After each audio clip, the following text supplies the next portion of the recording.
Good evening doctor Shahnaz. Audio video बताओ जल्दी से। Good evening doctor Deepak, doctor Ram, जल्दी जल्दी ज्वाइन कर लो। आज बिना टाइम वेस्ट करे क्लास स्टार्ट करेंगे।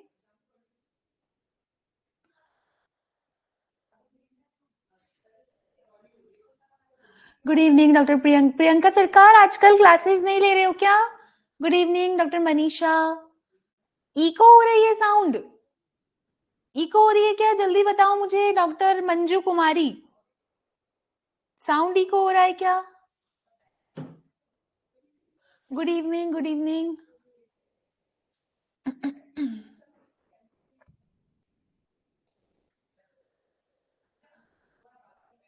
डबल साउंड आ रही है। नहीं मैम, नहीं आ रही है। होते हैं, ऐसा तो नहीं है मैसेज सीन नहीं होते। गुड इवनिंग, ऑडियो वीडियो बता दो एक बारी जल्दी से।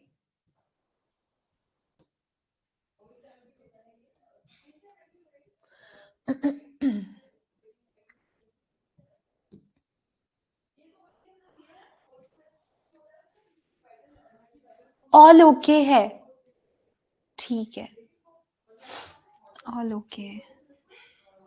हाँ डॉक्टर यादव। जय श्री कृष्णा डॉक्टर गौरव।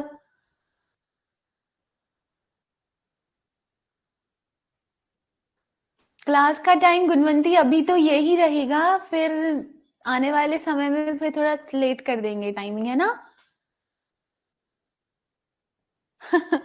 ब्लू, पिंक और yellow which notes? May be blue notes हैं ये जो हम पढ़ेंगे, वो ब्लू नोट्स हैं जिसमें रोग निदान है स्टार्टिंग में। ठीक है, गुड इवनिंग सभी को। चलो आज की क्लास स्टार्ट करते हैं। आज की क्लास स्टार्ट करते हैं। आज का हमारा टॉपिक रहेगा पंचकर्म। ठीक है,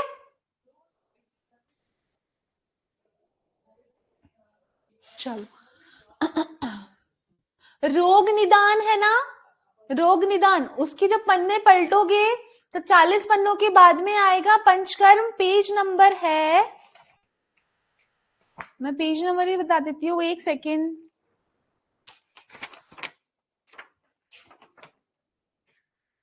62, ठीक है, पेज नंबर 62। गुड इवनिंग सभी को। जल्दी जल्दी पढ़ेंगे, बस सुनते जाना। ठीक है, चलो। आपसे पूछेंगे पूर्व कर्म में क्या क्या आता है, तो पाचन, स्नेहन और स्वेदन आता है। पाचन, स्नेहन और स्वेदन, ठीक है। पिंक नोट्स में, मेरे तो ब्लू नोट्स हैं भाई, आप अपने अपने देख लो आपका कौन सा नोट्स है। ठीक है, तो पाचन, स्नेहन और स्वेदन किसमें आते हैं? ये पूर्व कर्म में आते हैं। स्नेहन देखो, महास्नेह कितने होते हैं? 3, घी, तेल, वसा और मज्जा। घृत, तेल, वसा, मज्जा। सर्पी, घृत को क्या बोलते हैं? सर्पी। और सर्पी का सेवन काल होता है शरद काल। सर्पी, सरदी, सेम सेम है कि नहीं है? सर्पी, शरदी, तो सर्पी का सेवन करना चाहिए किसमें? शरद ऋतु में। शरद, सर्पी सर्दी पातव्यम, शरद काल में। ठीक है, तेल का सेवन करना चाहिए प्रवृत्त ऋतु में, इंपॉर्टेंट है बहुत। वसा और मज्जा, देखो वसा, वसंत, वसा और मज्जा का प्रयोग करना चाहिए कब? बसंत ऋतु में, बसंत। ठीक है, देखो यहाँ क्या लिखा है?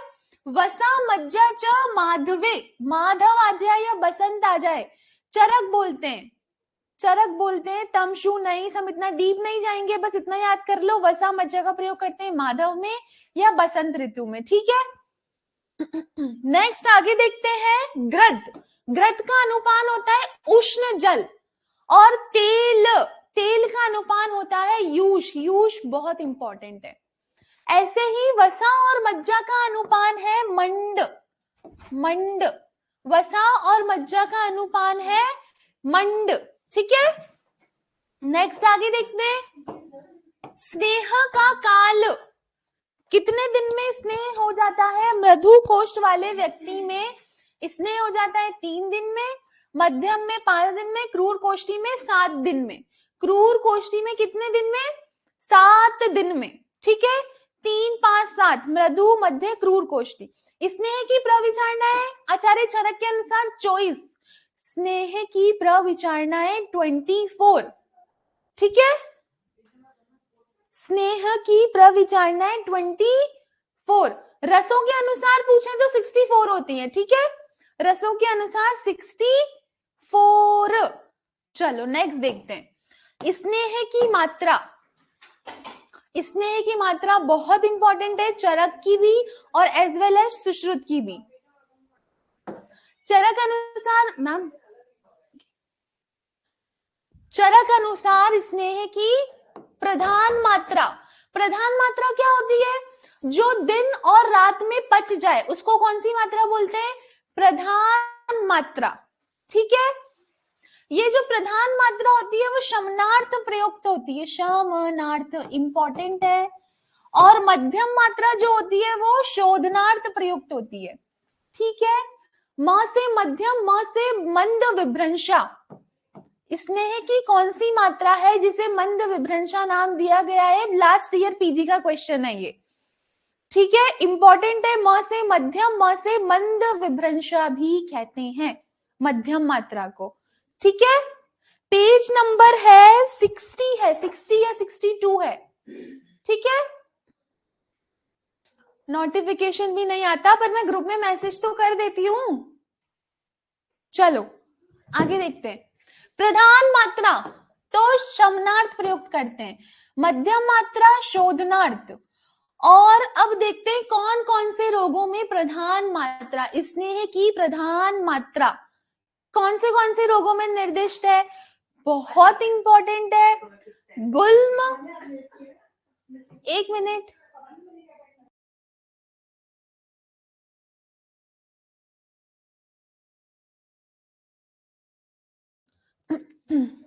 तो प्रधान मात्रा कौन कौन से रोगों में?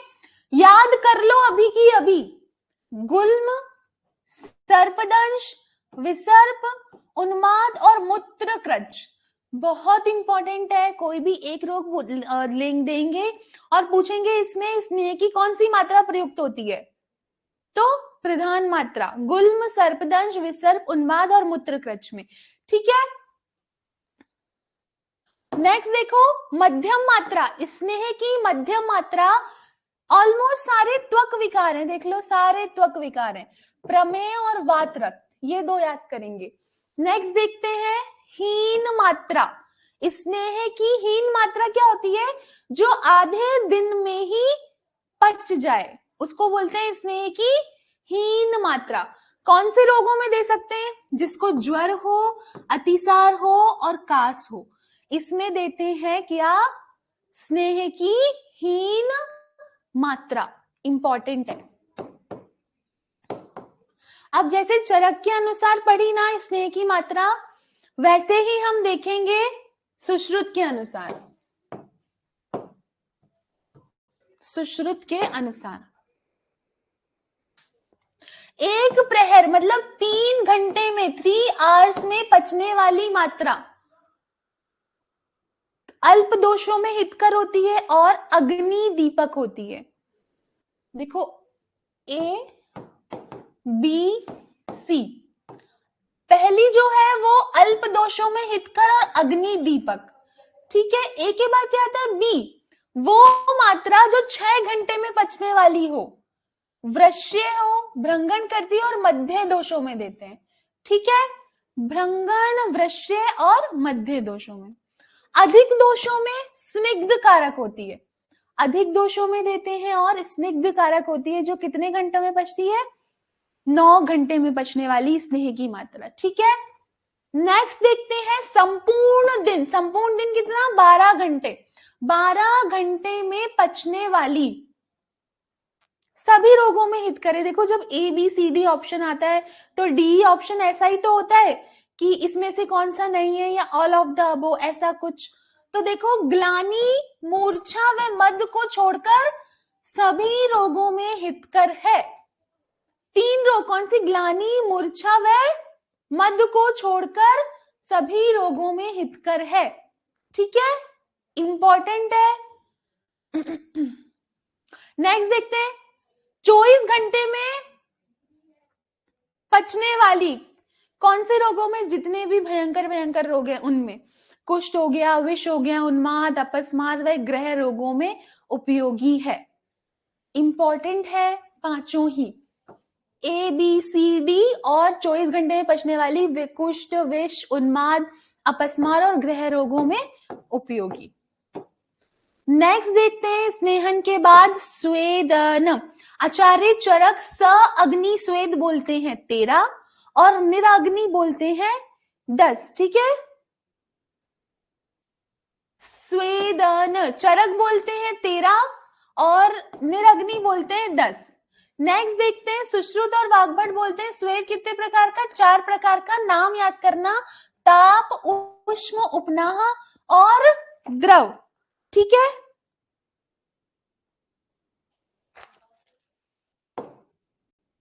इंपॉर्टेंट है। नेक्स्ट देखते हैं, स्वेदन के अति योग में चरक ने ग्रीष्म ऋतुचर्या का पालन करने बोला है। ग्रीष्म ऋतुचर्या का पालन करते हैं जब स्वेदन का अति योग हो जाए। कौन बोलता है, चरक बोलते हैं। परंतु वाग्भट ने स्तंभन चिकित्सा बतलाई है। वाग्भट ने क्या बताया है, स्तंभन चिकित्सा बतलाई है। ठीक है, कब, जब स्वेदन का अति योग हो जाए। ये जो नोट्स आए ना डॉक्टर आकाश, उसमें है और पेज नंबर है 63 या समथिंग ऐसा कुछ। पंचकर्म पढ़ रहे हैं हम लोग। ठीक है, तो जल्दी से मुझे बताओ, सुश्रुत ने स्वेदन कितने प्रकार का बोला है। सुश्रुत ने स्वेदन बोला है कितने प्रकार का, सुश्रुत ने स्वेदन बोला है कितने प्रकार का।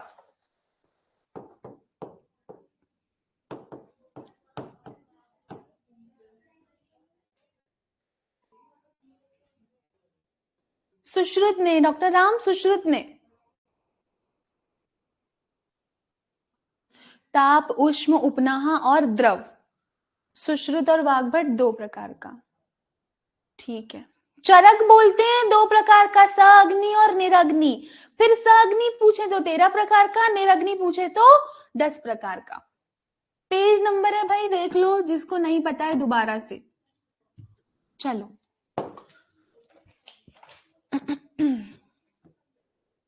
इंपॉर्टेंट है, इंपॉर्टेंट है। 1 सेकंड रुकना, 1 सेकंड सभी रुकना।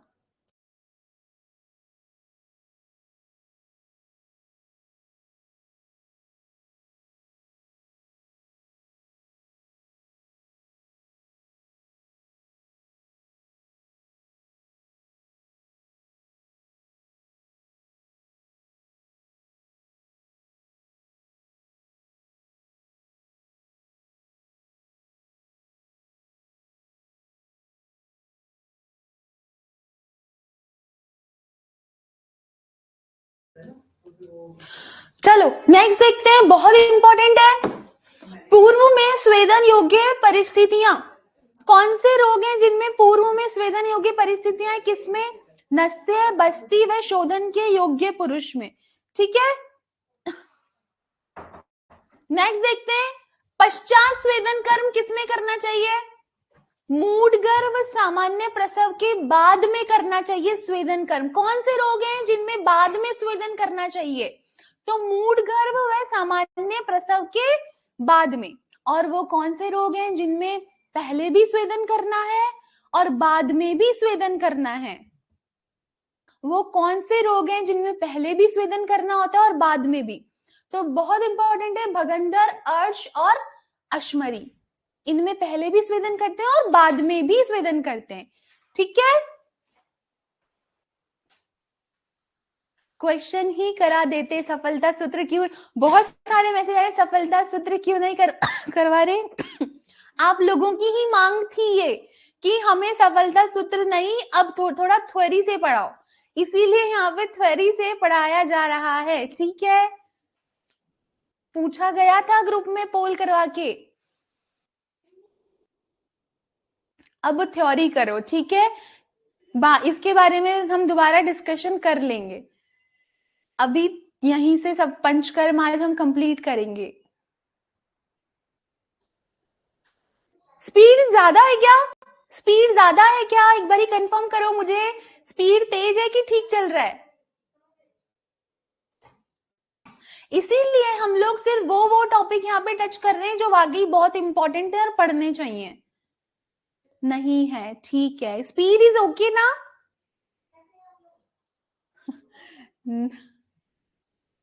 नहीं है, स्पीड तेज नहीं है डॉक्टर राम, यहाँ पे सब बोल रहे हैं कि सही है स्पीड। क्यों नहीं दिख रहे दिनेश चौधरी? दिख रहे हैं कमेंट सबके।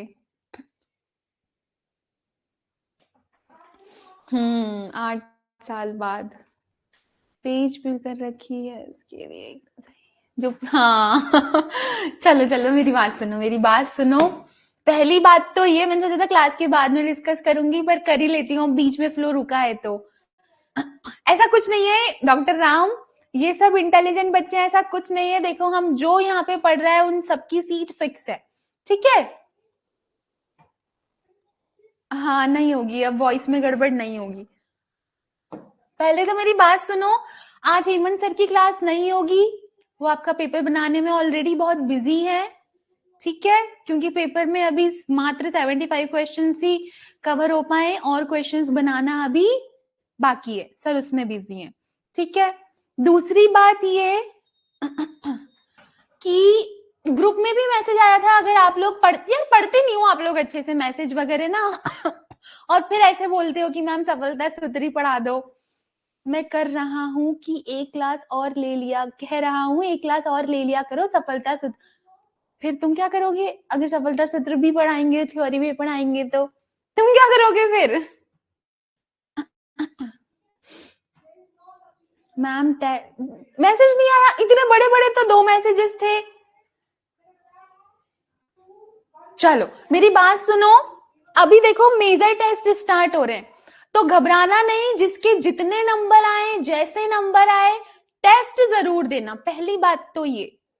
और दूसरी बात ये, देखो जब टेस्ट दोगे खुद का एनालिसिस करोगे, और अगर वो प्रश्न यहाँ गलत होके पेपर में सही हो जाए तो फायदा किसका है? आप ही लोगों का है।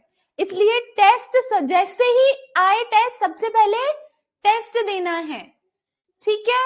एकदम बूस्टअप रहो, जितनी मेहनत तुम आप लोगों ने सबने करी है उतनी तो किसी ने भी नहीं करी है अब तक, किसी ने भी नहीं। आप लोग इतनी क्लासेस ले रहे हैं, इतना स्टेबिलिटी से टेस्ट दे रहे हैं, performance is too good in test also, तो बस करते रहो मेहनत। टेस्ट कहां पर होते हैं? टेस्ट ग्रुप में लिंक आती है ना टेस्ट की। नोट देखो, ये नोट्स ऐसे हैं कि हम इनको रैपिड ले रहे हैं, टाइम लगता है करवाने में चीजें, पर अभी हमारे पास इतना समय नहीं है, इसलिए हम चाहते हैं आप लोग के पास पूरा डाटा पहुंचे, इंपॉर्टेंट चीजें जो है वो क्लास में याद हो जाए तुरंत, और फिर क्लास के बाद बैठ के एक बार देखो पन्ने तो पलटने पड़ेंगे, पन्ने तो पलटने पड़ेंगे। ये डॉक्टर यादव और आशीष को इतनी हंसी क्यों आ रही है? यहाँ पढ़ाने से याद यही हो जाता है, टेस्ट कहाँ होते हैं?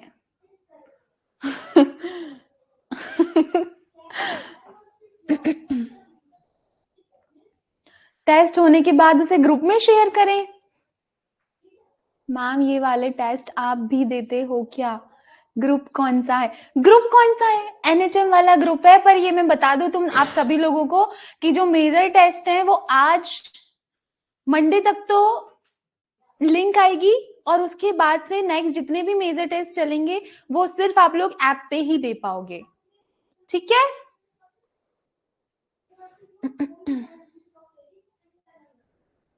हाँ देखो सफलता सूत्र की बात चल रही थी तो मैं बता दूं, आपने शायद मैसेज आप लोग पढ़ते नहीं है, हमारी स्ट्रेटेजी ये है कि आज का जो मेजर टेस्ट है उसमें हर जितने भी सब्जेक्ट हैं, इंडेक्स खोलो, सब्जेक्ट देखो, जितने भी सब्जेक्ट हैं उसका आपको मात्र एक पन्ना पढ़ना है भाई, एक पन्ना उस एक सब्जेक्ट का। इतिहास खोला, उसका एक पन्ना पढ़ा, पदार्थ खोली, उसका एक पन्ना पढ़ा, शल्य खोला, उसका एक पन्ना पढ़ा। ऐसे सिर्फ एक पन्ना पढ़ना है डेली हर सब्जेक्ट का। और मेजर टेस्ट में अभी वहीं से प्रश्न आ रहे हैं। हर सब्जेक्ट में ज्यादा से ज्यादा आगे पीछे का करके देखो तो 20 पन्ने हैं, किसी में कम भी है, किसी में ज्यादा भी है। तो 20 दिन है, हर सब्जेक्ट में 20 पन्ने हैं। हर मेजर टेस्ट में एक एक पन्ने से क्वेश्चन आने। तो मुझे बताना सफलता सूत्र नहीं हो पाएगी क्या? जबकि हम अधिकांश सफलता सूत्र तो कर चुके हैं। बताओ, अब भी जरूरत है क्या फिर सफलता सूत्र की?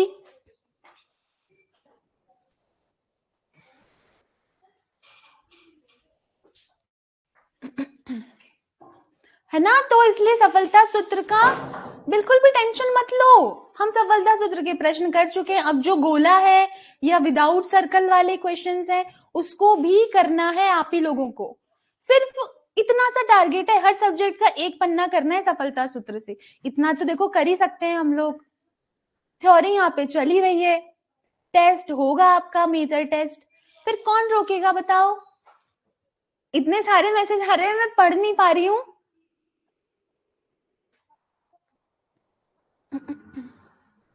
बहुत सारे आंसर्स अगर गलत है तो नोट्स किस लिए भिजवाए गए हैं? अगर आपको लगता है कि कुछ गलत है तो नोट्स में जाके देखो उसको, यही ऑप्शन है।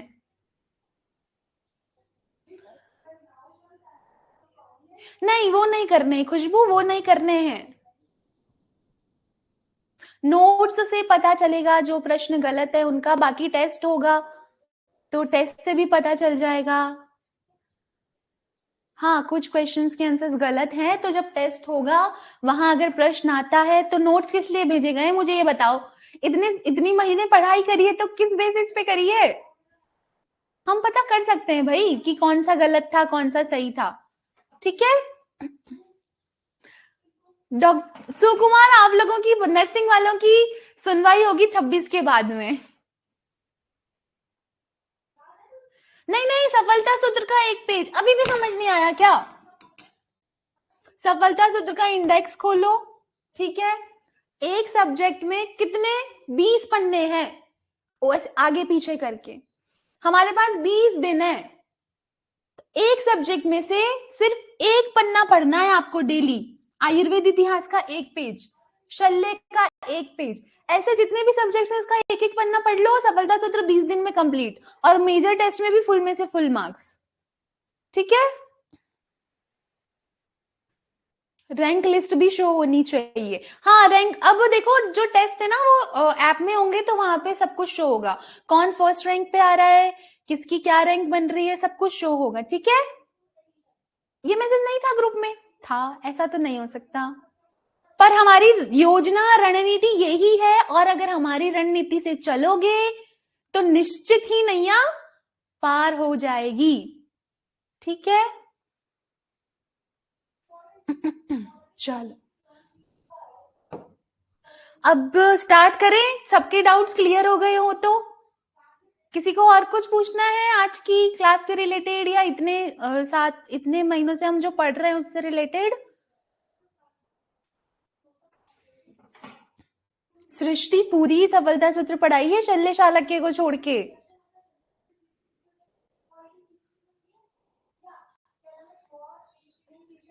चलो अब क्लास स्टार्ट करते हैं। ठीक है? टेस्ट से डॉक्टर, जितना वेटेज आप सभी लोग इतना कंसंट्रेट होके इतने उससे क्लासेस लेते हो ना, उतनी ही शिद्दत से टेस्ट देना है, क्योंकि टेस्ट में भी उतनी ही मेहनत लगी है जितनी पढ़ाने में लग रही है। तो कोई भी टेस्ट को कम ना आके टेस्ट सारे देने हैं, और मेन चीज होनी चाहिए कंटिन्यूटी की। ठीक है? डॉक्टर दीपक, कंटिन्यूटी नहीं रख पाते हैं? अरे नहीं, कंटिन्यूटी रखो भाई, ऐसे नहीं होगा। 20 दिन बचे हैं मात्र। करवा देंगे डॉक्टर दिनेश दीपक, वो भी करवा देंगे। आज मैं अपनी गोविंद पारिक की पीडीएफ बना के भेज दूंगी ग्रुप में। ठीक है? करेक्शन हो जाएंगे फिर जीपी के 80 पन्नों के। चलो अब आज की क्लास स्टार्ट करते हैं भाई। इसलिए बूस्टअप रहो, अगर आप लोग नहीं करोगे तो सेलेक्ट नहीं होगे तो फिर कौन सेलेक्ट होगा? एक ही तो सीट चाहिए बस।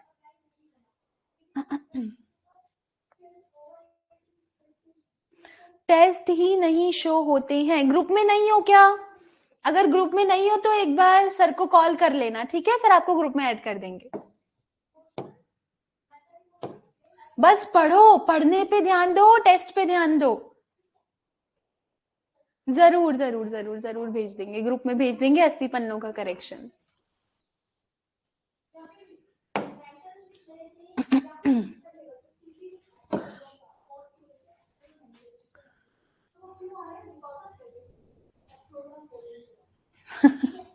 बिल्कुल सही बात है, यहां से नहीं होगा तो कहां से सिलेक्शन होगा। चलो, तो हम लोग पढ़ रहे थे पूर्व पश्चात स्वेदन योग्य। कौन कौन? भगंदर, अर्श और अश्मरी। इंपॉर्टेंट है, आगे चलते हैं।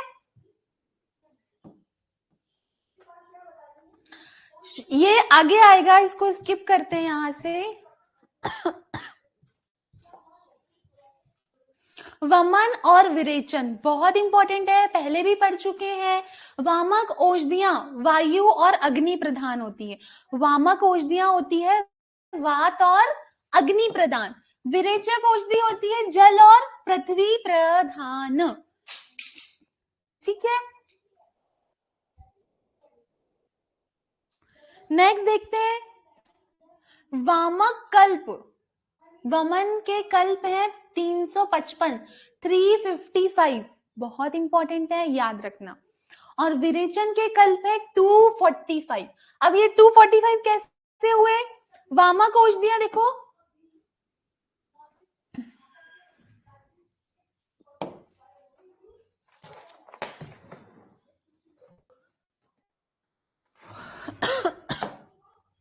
वामक औषधियां है मदन जी धावक, मदन जी ई। हम बोलते हैं ना किसी को जी, तो जी ई।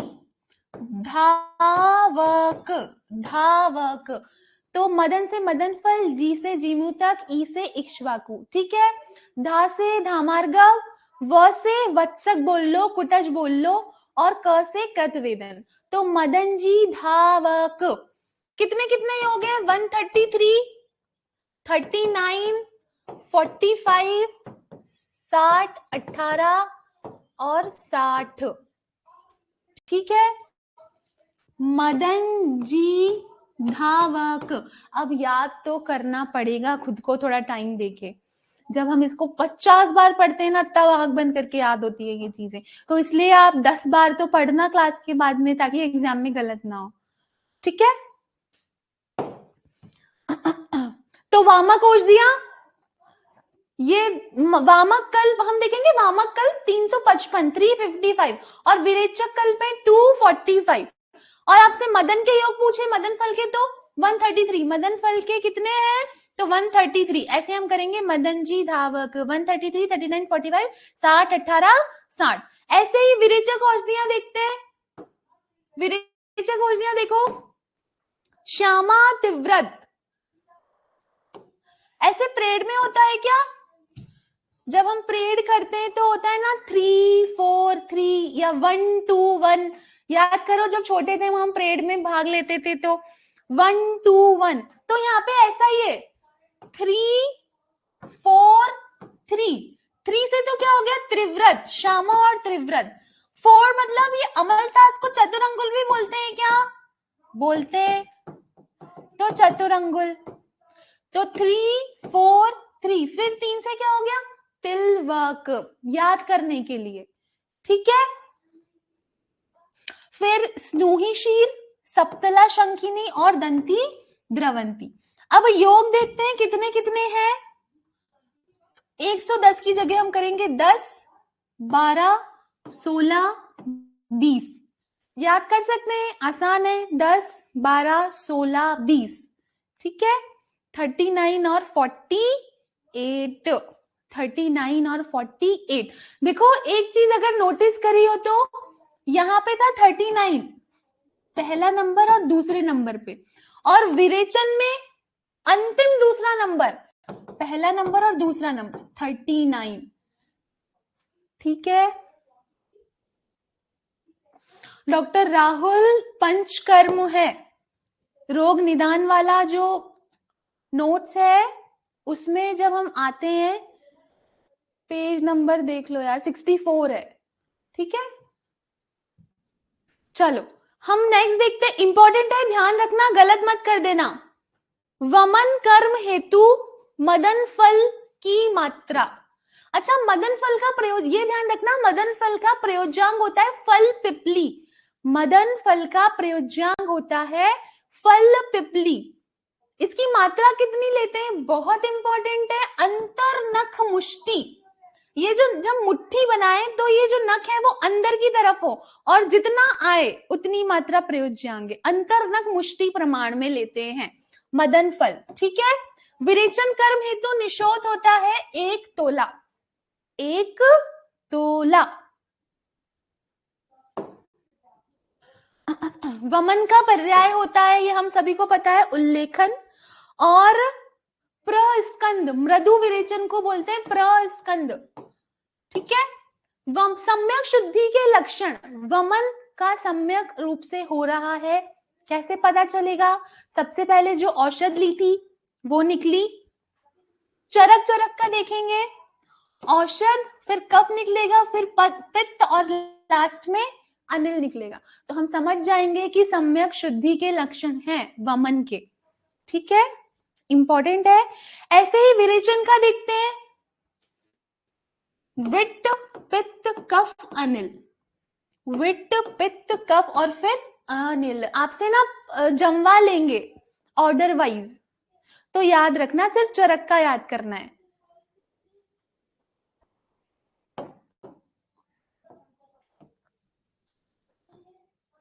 वमन विरेचन के व्यापक बहुत इंपॉर्टेंट है। CVS 10, 12, 15, चरक ने बोले हैं 10, वाग्भट ने बोले हैं 12 और सुश्रुत ने बोले हैं कितने, 15, वमन विरेचन के व्यापद, ठीक है। CVS 10, 12 और 15 वमन विरेचन के व्यापद इंपॉर्टेंट है। नेक्स्ट देखते हैं,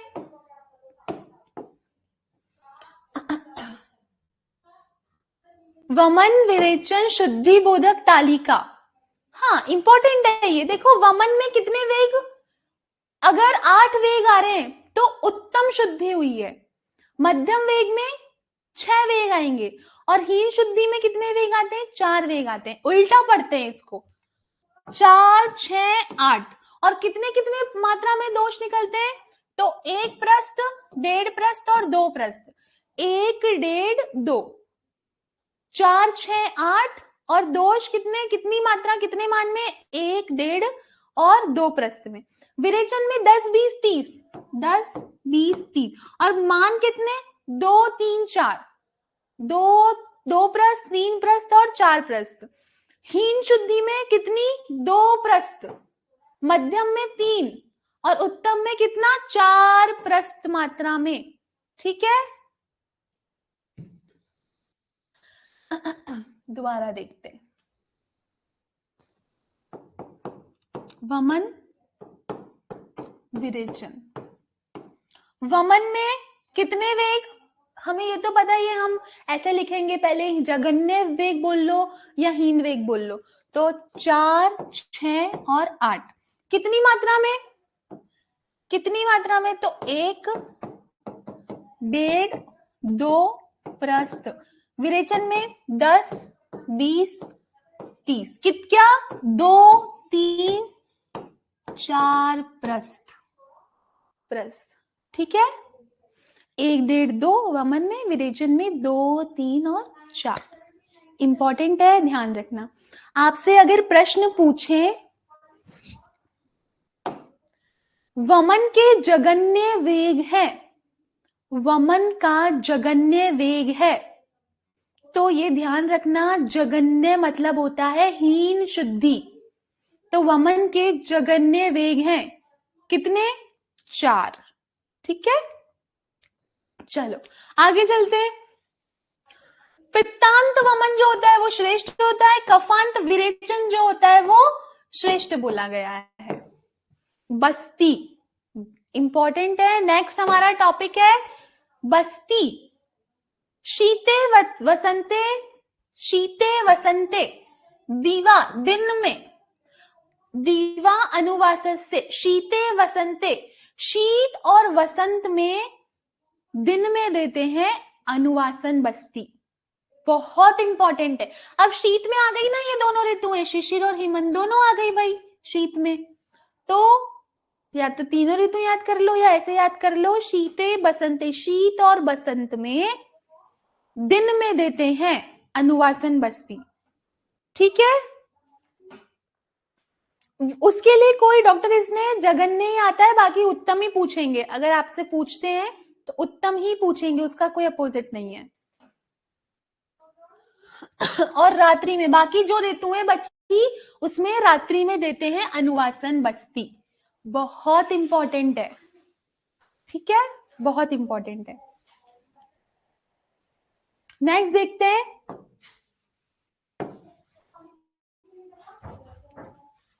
दोषानुसार बस्ती की संख्या। कौन सा दोष है उसके अनुसार कितनी बस्तियां देनी चाहिए। तो ये जरूर ध्यान रखना कि बस्ती हमेशा विषम संख्या में देते हैं। अब अगर ऑप्शन में आ गया सम संख्या में तो वो तो वैसे ही कैंसिल हो जाएगा। तो बस्ती विषम संख्या में देते हैं। एक बार देखते हैं, वात में, वात, पित्त और कफ, 9, 11, 5, 7, 1, 3, 1 या 3, 5 या 7, 9 या 11, बस्ती विषम संख्या में देते हैं। नेक्स्ट देखो, बस्ती की संख्या। बस्ती ये आप लोगों ने अभी गोविंद पारिक के 80 पन्ने पढ़े होंगे, उसमें देखा होगा बस्ती की संख्या। का यो, कर्म काल और योग बस्ती 3, 16, 8, आधा आधा होता गया। का यो कितनी, 30, 16, 8। अब देखो 30 का आधा तो मेरे हिसाब से 15 होता है शायद, और ये 8, ये 15 बोला है वाग्भट ने, इंपॉर्टेंट है ध्यान रखना। 15 काल बस्ती की संख्या वाग्भट बोलते हैं कितनी, 15, याद रखना, ठीक है। बस ये इतना ही याद करेंगे। नेक्स्ट आगे चलते हैं। निरूह बस्ती की उत्तम मात्रा कितनी होती है बता दो। निरूह बस्ती की उत्तम मात्रा होती है डॉक्टर श्वेता, निरूह बस्ती की उत्तम मात्रा होती है कितनी,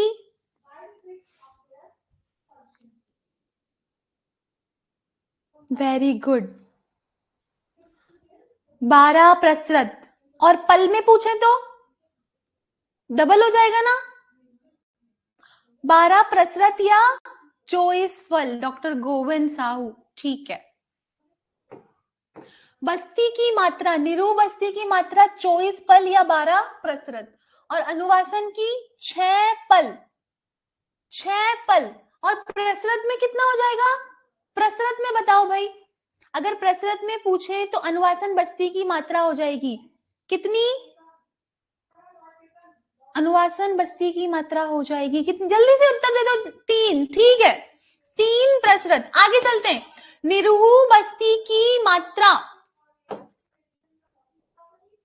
निरूह हमें पता है उत्तम मात्रा तो होती है कितनी, 12 प्रतिशत।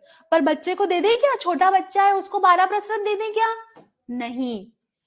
1 वर्ष तक कितनी, अर्ध प्रतिशत निरूह बस्ती की मात्रा। 1 वर्ष तक कितनी मात्रा, 1 प्रतिशत, ठीक है। 12 वर्ष तक आधा आधा प्रतिशत बढ़ाते हैं, 12 वर्ष तक आधा आधा, हाफ हाफ प्रतिशत बढ़ाते हैं, ठीक है। 12वें वर्ष में, ये जो हाईलाइट है ना ये ही याद रखना है, 12वें वर्ष में 6 प्रतिशत, 6 प्रतिशत। और फिर 18वें वर्ष तक प्रति वर्ष 1-1 प्रतिशत बढ़ाते हैं। 12 के बाद अगर वो 13 साल का है तो 7 प्रतिशत, ऐसे ऐसे करते गए तो 18वें वर्ष पे 18 वर्ष तक 1-1 प्रतिशत बढ़ाने हैं, ठीक है। और उसके बाद में 18 वर्ष पर 12 प्रतिशत, और ये बहुत इंपॉर्टेंट है, इसको रट लो जिसको अभी समझ नहीं आया है, क्योंकि देखो समझाने जितना टाइम नहीं है कि अभी सब कुछ समझाया जाए, सिर्फ जो हाईलाइट है उसको याद करो। 18 से 70 वर्ष तक के लोगों को बस्ती दी जाती है 12%, और 70 वर्ष से अधिक होने पर 10%। और ये 10% मात्रा किसकी थी? जो 16 वर्ष वाली की थी। फिर भी एक बार देख लो,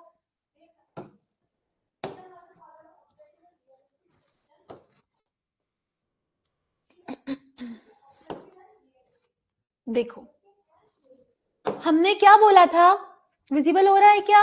हो रहा है। हमने क्या बोला, 1 वर्ष का बालक है तो निरूह की मात्रा कितनी?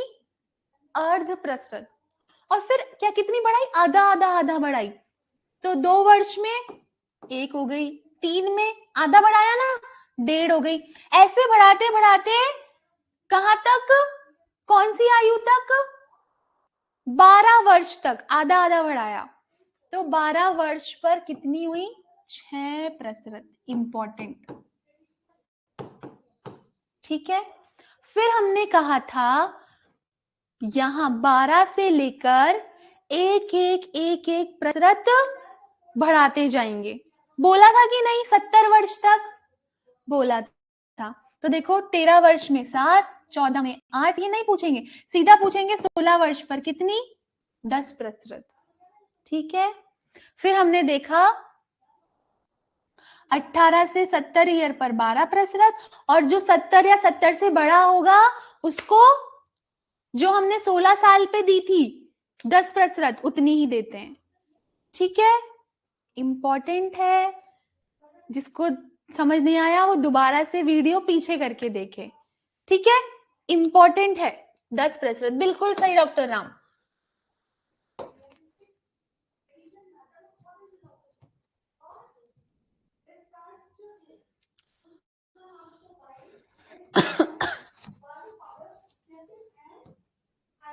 एक बार दोबारा से देखते हैं।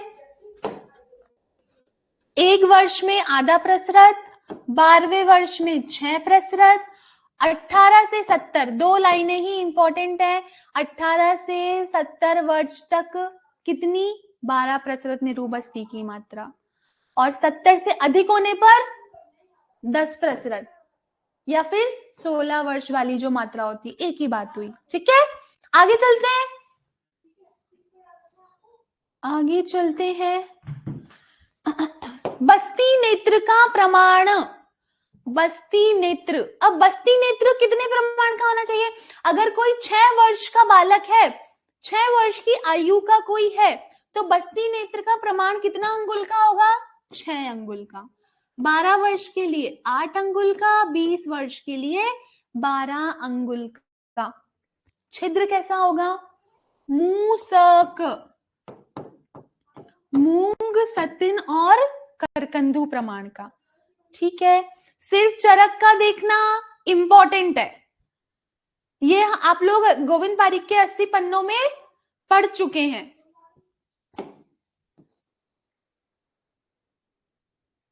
बहुत इंपॉर्टेंट है। बस्ती नेत्र के दोष, बस्ती नेत्र के दोष और बस्ती के दोष कितने हैं? 8-8। बस्ती नेत्र के दोष और बस्ती दोष है 8-8। ठीक है, बस्ती दाता के दोष होते हैं 10, बस्ती दाता के दोष होते हैं 10। ठीक है, अनुवासन बस्ती के व्यापद 6 इंपॉर्टेंट है, निरूह बस्ती के व्यापद होते हैं 12। निरूह बस्ती के व्यापद 12 कितने? 12। अच्छा बताना, वमन विरेचन के व्यापद कितने थे? आचार्य चरक के नहीं, सुश्रुत के अनुसार वमन विरेचन के व्यापद बताओ जल्दी से। वमन विरेचन के व्यापद सुश्रुत के अनुसार, वमन विरेचन के व्यापद सुश्रुत के अनुसार, जल्दी से। CVS पढ़ा था क्या? CVS 10, 12, 15। मैंने सुश्रुत का पूछा तो 12, लास्ट वाला 15, ठीक है। हमने पढ़ा था किसके, वमन विरेचन के। अब अनुवासन के देखेंगे तो अनुवासन के व्यापद होते हैं 6 और निरहु बस्ती के व्यापद होते हैं 12। सिर्फ चरक का देखेंगे अभी, ठीक है। और बस्ती दाता के दोष 10।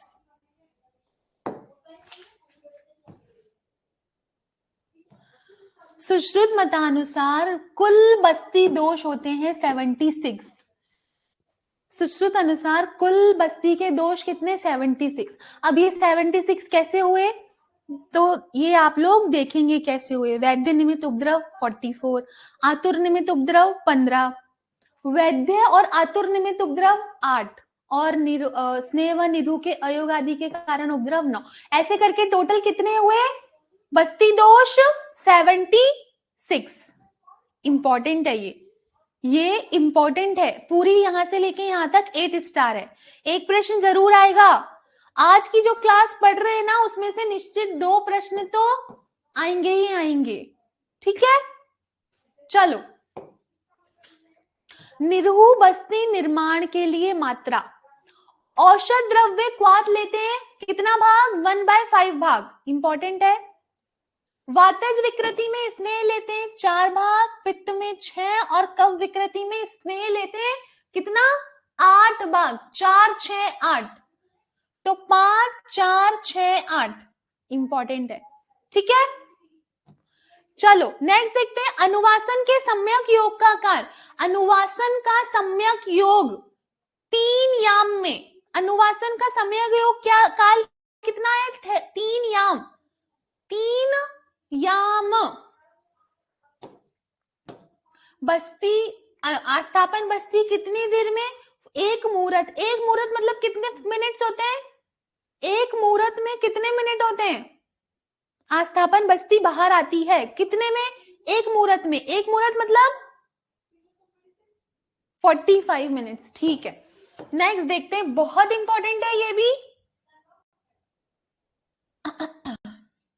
अनुवासन बस्ती कब देनी चाहिए, ये हम सब लोग कहीं ना कहीं हॉस्पिटल में, हम कहीं ना कहीं इन चीजों का प्रैक्टिकल करते हैं, तो ये सभी को पता है।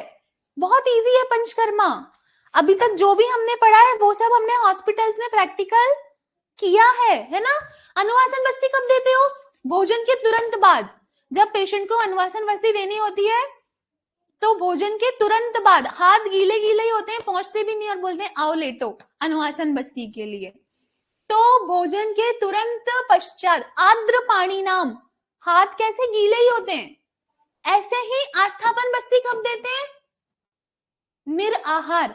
जब आस्थापन बस्ती देनी होती है तो पूछते हैं खाना तो नहीं खा लिया था, खाना खा के तो नहीं आए हो तो कल आना भूखे पेट, तब देते हैं आस्थापन बस्ती निराहार या भोजन के जीर्ण होने पर, ठीक है।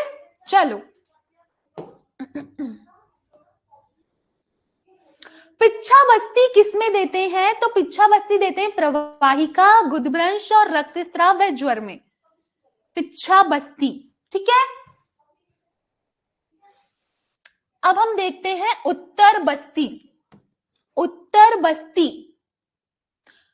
स्त्रियों में उत्तर बस्ती 10 अंगुल, चरक भी बोलते हैं सुश्रुत भी बोलते हैं, कितना, 10 अंगुल पुष्प नेत्र का प्रमाण। उत्तर बस्ती देने के लिए चरक और सुश्रुत दोनों कितना बोलते हैं, कितनी प्रमाण का होना चाहिए, पुष्प नेत्र 10 अंगुल, ठीक है। पुरुषों में अलग है, पुरुषों में अलग है। ये चरक बोलते हैं 12 अंगुल और सुश्रुत बोलते हैं 14 अंगुल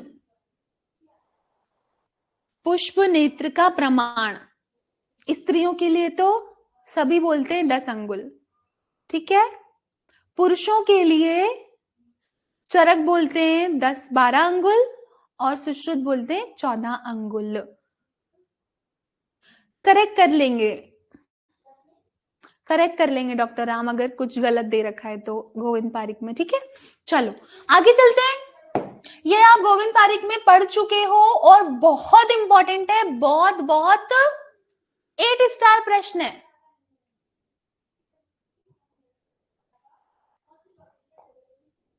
8 स्टार प्रश्न है।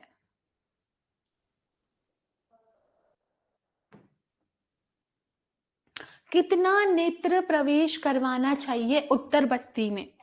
तो देखो, स्त्रियों में योनि मार्ग में 4 अंगुल तक और मूत्र मार्ग में 2 अंगुल, ठीक है। बाला में, योनि मार्ग में उत्तर बस्ती नहीं देते हैं, याद हो तो टेस्ट में भी ये प्रश्न था जहां तक मुझे याद है, आप लोग गोविंद पारिक में भी पढ़ चुके हैं। और मूत्र मार्ग में 1 अंगुल नेत्र प्रवेश करवाते हैं, बहुत बहुत बहुत इंपॉर्टेंट है, ठीक है। स्त्रियों में मुद्ग प्रमाण का, पुरुषों में सर्षप प्रमाण का। नेक्स्ट देखते हैं, अर्धपलम, उत्तर बस्ती की मात्रा चरक बोलते हैं अर्धपल, ठीक है। चरक बोलते हैं अर्धपल, आधा पल।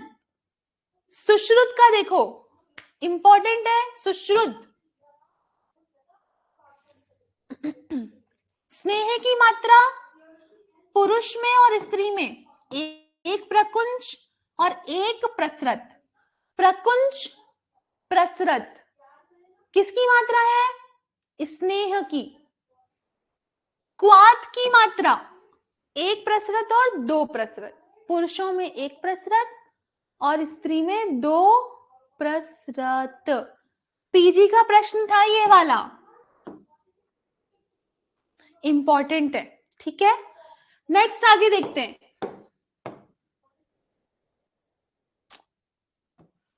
कौन सा स्थान है जिसका नाम दिव्य स्थान है? दिव्य स्थान है।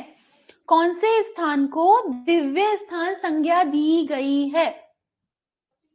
तो कल्प स्थान को दिव्य स्थान बोला गया है, ठीक है। नेक्स्ट आगे देखते हैं, डॉक्टर यादव वो प्रकुंज और प्रसरत ही देगा अगर ऑप्शन में देगा तो। नस्य, चरक बोलते हैं नस्य के कितने भेद? 5 और वाग्भट बोलते हैं 3। चरक नस्य के भेद बोलते हैं 5, वाग्भट बोलते हैं 3। चरक कौन से 5 बोलते हैं? इंपॉर्टेंट है, नावन, अवपीड़न, धमापन, धूम्र और प्रतिमर्श नस्य, 5 प्रकार का, ठीक है। अब देखते हैं जो नावन नस्य है, इंपॉर्टेंट है। नावन नस्य के भेद होते हैं स्नेहन और शोधन। स्नेहन और शोधन, आपसे पूछेंगे शोधन और स्तंभन कौन से नस्य के भेद हैं? अवपीड़न के। स्नेह, शोधन और स्तंभन अवपीड़न नस्य के भेद हैं, ठीक है। स्नेहन और शोधन नावन नस्य के भेद हैं। ऐसे ही नेक्स्ट देखते हैं, ये गोविंद पारिक के फर्स्ट पन्ने पे ही था क्या? प्रायोगिक पीएसवी, हाँ, प्रायोगिक स्नेहिक और विरेचनिक, पीएसवी, प्रायोगिक स्नेहिक और विरेचनिक। 36, 32, 24 इंपॉर्टेंट था। 36, 32, 24 अंगुल लंबी। याद करो, सुश्रुत में जब पढ़ते हैं तो 24 और 32 तो सेम था, पर प्रायोगिक कितना था? कितना अंगुल लंबा, कोई बताएगा क्या? प्रायोगिक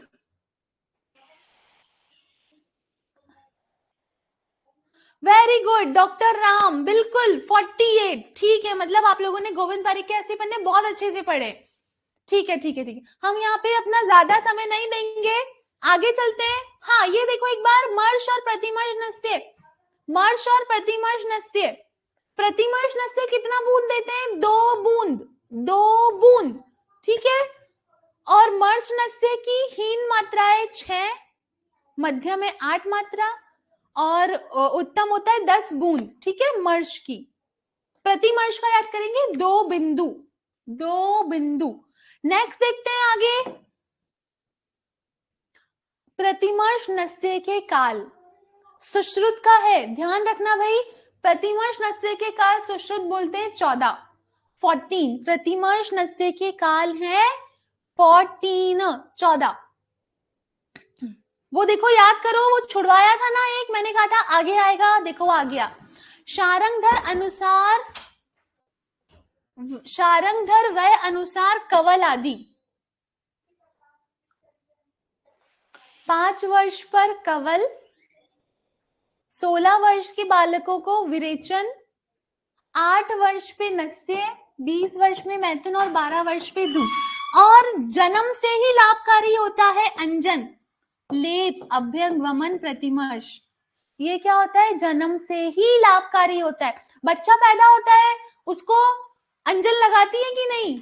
माताएं लगाती हैं। अभ्यंग करवाती हैं कि नहीं? वमन बचपन से ही। आजन्म 7वें व्याधि, आजन्म 7वें होता है, जन्म से ही लाभकर होता है।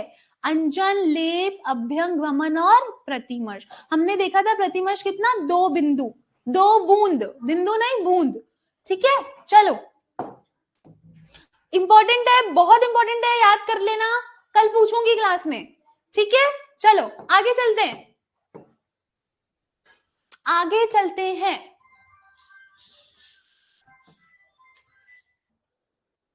सभी उदर रोग जन्म से ही कैसे होते हैं? कृच साध्य होते हैं। सभी उदर रोग जन्म से ही कृच साध्य होते हैं, ये थोड़ा ध्यान रखना। नेक्स्ट है कुछ महत्वपूर्ण योग। इसमें से मैं यहाँ पे टिक लगाती हूँ, वो आप लोग याद करेंगे और फिर कल की क्लास में उसको 2 मिनट हम रिवाइज करेंगे। ठीक है, एक बार जल्दी से देखते हैं।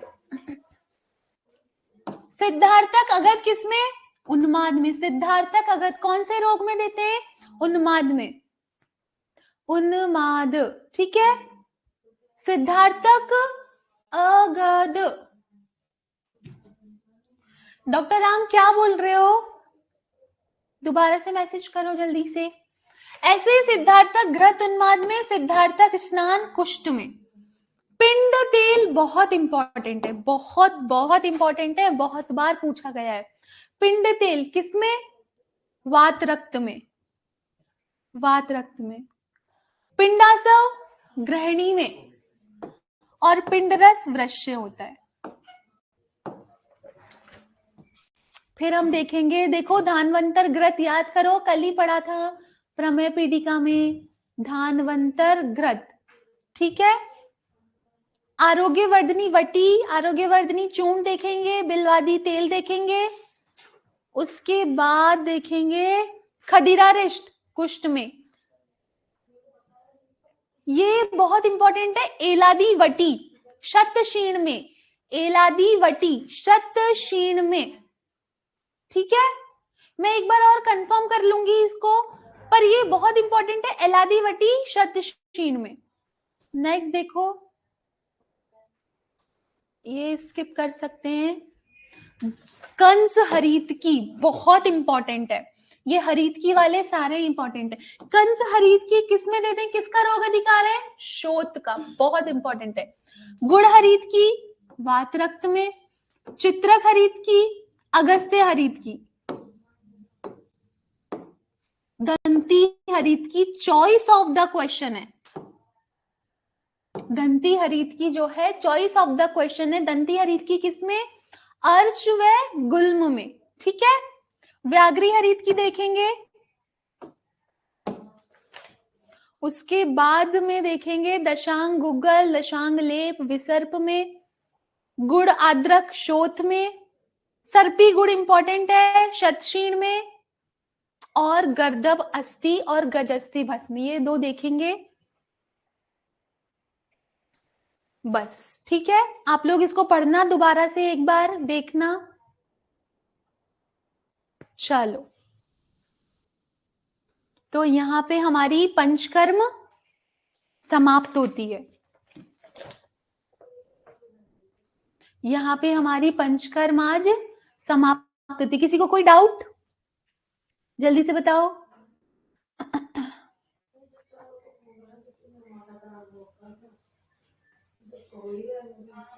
अब सारे पढ़ने हैं डॉक्टर सृष्टि, जो टिक लगवा रहे थे ना, अब टिक वाले नहीं, अब सारे पढ़ने हैं आप लोगों को। ठीक है, हाँ, इतनी सी ही होती है पंचकर्म, पूरा सिद्धि स्थान करवा दिया है हमने। सिद्धि स्थान के पूरे 12 चैप्टर कंप्लीट हो गए, इतनी सी तो नहीं है ये हेमलता, इतनी सी तो नहीं थी। कल क्या पढ़ेंगे? कल भी कुछ इंटरेस्टिंग ही होगा बहुत।